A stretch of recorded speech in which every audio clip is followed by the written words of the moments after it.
Every school has its legends. Ours was about Mr. Hargrove, the music teacher who vanished in 1972. Some said he went mad trying to compose the perfect song. Others claimed he never really left. But no one ever talked about what happened to his body. I'd heard the stories 100 times, until the fall of 1999, when I started to wonder if they were more than just stories. My elementary school was one of those old red brick buildings that always smelled like pencil shavings and damp wood. It had these long, echoing hallways where footsteps never seemed to belong to just one person. After class, we had 2 rules. Don't leave the building, and never go into the janitor's closet. Supposedly, Mrs. Riley kept the 3rd floor keys in there, the floor even 6th graders avoided. The music room's cursed, my friend Jake warned. Mr. Hargrove's still up there composing. We laughed, but fear has a way of sinking in, even when you don't believe. It was a Tuesday, hide and seek. I'd already lost 3 rounds, and my pride was bruised. When my friend Tommy hid too well, I broke the rules. I ran upstairs, past the flickering hallway lights, past the janitor's closet with its peeling keep out sign, and into the 6th grade wing. That's when I heard it. A piano. But not the clunky, hesitant notes we plunked out in class. This was different. Slow, deliberate. A song I recognized but couldn't place at first. Then it hit me. Fiorelisa. But something was wrong. The notes dragged, stretched apart like someone was pressing the keys too hard, making the melody unravel. I hesitated. The hallway up here was dim, just a faint slant of light from a narrow window near the ceiling. The music room's door was cracked open at the end of the hall. No one was supposed to be up here. I crept forward.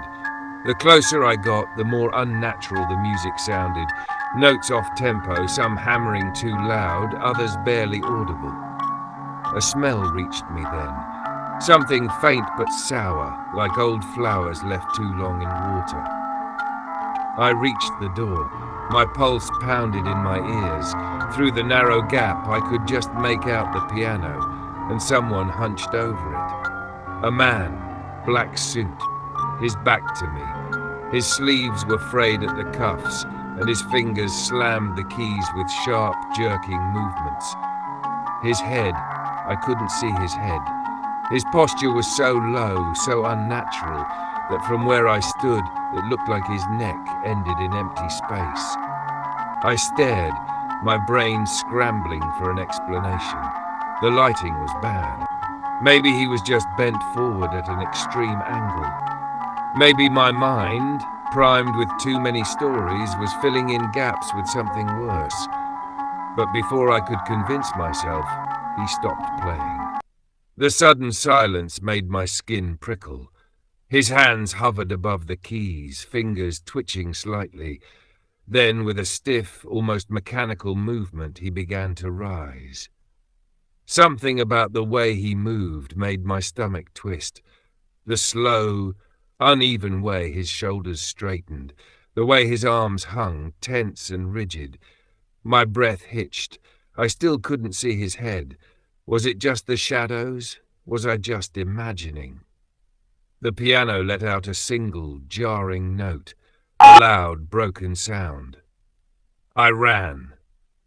I barely made it down the stairs, my legs shaking so badly I almost collapsed.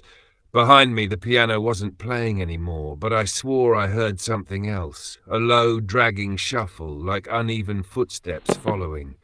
I didn't stop until I slammed into Mrs. Riley at the bottom of the stairs. Her fingers dug into my arm, her keys jangling from the janitor's closet.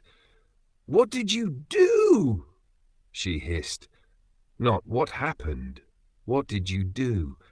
The principal searched the 3rd floor the next day. No piano. No signs of anyone being there, just that lingering smell of old flowers and a single dark stain on the floorboards. They said it was just water damage, but it hadn't been there before. Years later, I found my mom's 1971 yearbook. Mr. Hargrove stared from the page, a gaunt man in a black suit, his bio calling him a perfectionist obsessed with his magnum opus. On the next page, I found a newspaper clipping. Decapitated teacher's remains found in woods. Police baffled by missing head. I tell myself I must have seen wrong, that the bad lighting, the old stories, and my own fear made my mind twist what I saw. But sometimes, when my phone glitches at night, I swear I hear it. Static crackling, almost forming a melody. And beneath it, the faint, uneven notes of a piano, playing a song that was never